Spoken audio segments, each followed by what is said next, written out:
Virginia's Republican senator is not on board with her counterparts. Plan to join us right now with Senator Shelley Moore Capito. Good morning to you. You saw your colleague on the air yesterday as he made the rounds talking about his decision to support this. There are benefits to your state, Senator, and I'm curious why you're so opposed to it.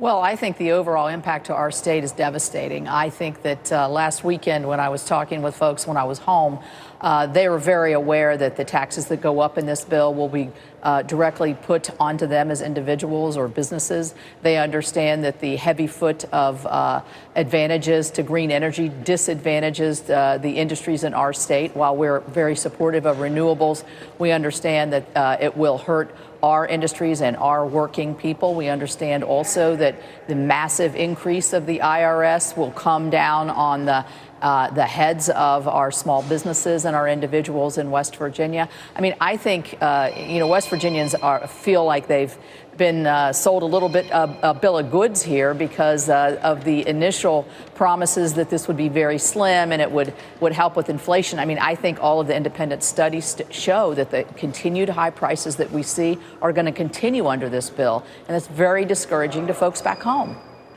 Senator, two questions for you. In terms of folks back home, sure. As part of this, there's a commitment to complete the Mountain Valley Pipeline. You know that. Yes. I'm curious what you think about that. And secondarily, you look at the polls right now, and I'm looking at a YouGov poll this morning showing that about basically half of Americans favor this, while about a third say they're opposed to it. When you start to talk to them specifically about some of the benefits, potentially of lower costs of prescriptions, 61% in the country would favor it, 14% would oppose it. So are they misinformed? No, I think there are aspects of the bill that obviously we've worked on bipartisan and then that we would be very much willing to work on and get completed. Certainly that we've been working on the high cost of prescription drugs.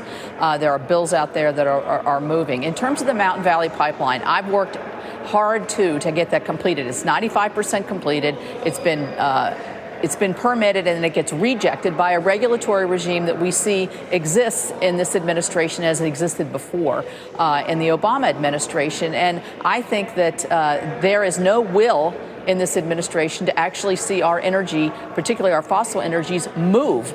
And so while I'm very supportive of getting the MVP completed, it would mean a lot of jobs and economic energy in our state, absolutely.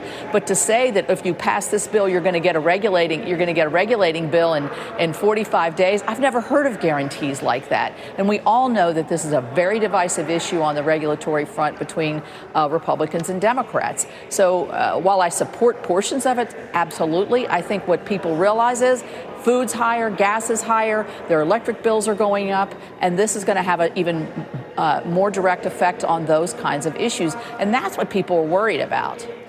Senator, do you think that the government should be investing in new climate technologies and this transition?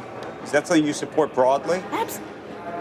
Absolutely. I mean, I, with Senator Carper, was the author of a large portion of the infrastructure bill. In that bill, in the highway portions of that, we have the incentives for electric vehicles. We have incentives for electric charging places. We have incentives to move school buses to electric. We have in the portion of the highways, building back for resiliency, using materials that are more environmentally friendly. We've worked together on this. So to say we've done nothing and to incentivize CCUS, this is like double, tripling down, spending, taxing, and it's going to have an overall, I think, bad effect on not just individuals, but also it's going to keep our stagnation here that we see in the mix. The supply chains are down. I'll give you a good example. Yesterday, I was in committee. I talked to somebody from the wireless industry. I asked them, if you look at the corporate tax proposal that's before us, what does that mean? And because they have to count spectrum as part of their book tax, that means that it's going to be a $7 billion raise in their taxes. Where does that go? That goes to the individuals, and that goes to slowing down the process of closing the digital divide. So there's all other kinds of ramifications when you begin to massively add new taxes. Senator, hold on for a second, because we have Jim Bullard here from the St. Louis Fed. Oh, good, and yeah. I'd just love to get his reaction as we're having this conversation about what you think the implication for inflation really will be as a function of this bill. Thanks, Andrew. I think the implications would be small on inflation. Inflation's mostly a job for the central bank. And I have a question for the senator. I mean, this minimum tax for corporations, how would that work? And would that set up two different corporate tax schemes in the U.S. tax code?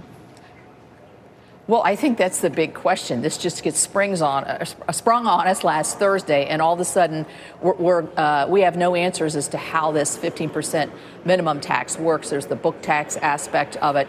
If you look at what industries are mostly harmed by the new way of looking at taxing and a minimum tax, you see that manufacturing is 50% harmed in this. That they're projecting to lose over 218,000 jobs in the short term. If you look at the coal industry, which of course I'm very interested in, their taxes are projected to go up 7.2%. But we still don't have the details of this. It's Wednesday, and this is going to try to get crammed down our throat here in the next 48 hours, it appears as though. And we're making massive changes here, or massive changes would be made. I'm not voting for this, that I think would have implications not just in the pricing. And if I could add one thing, Mr. Bullard, thank you for the question, is when you say that this will have no effect on inflation, shouldn't we be doing things that are going to bring inflation down? We can't stay up where we are and sustain this. And with winter coming, I think we're really going to see this on our electricity prices. Senator, final question from me. Yes. The issue of carried interest is in this bill. This has been a long conversation for more than a decade. Where do you stand on carried interest at this point? You know, I think we need to look at carried interest. We looked at it in the tax bill, in the 2017 tax bill. That was something I was willing to, change in the tax bill then. But I understand they're having trouble on their side because there's differing opinions on what and how that should go forward. So we'll have to see if it even stays in. Senator, we appreciate you being with us this morning very, very much, and we hope to talk to you again very, very soon. Thanks. Sure. Thank you, Andrew. Thank you. Coming up.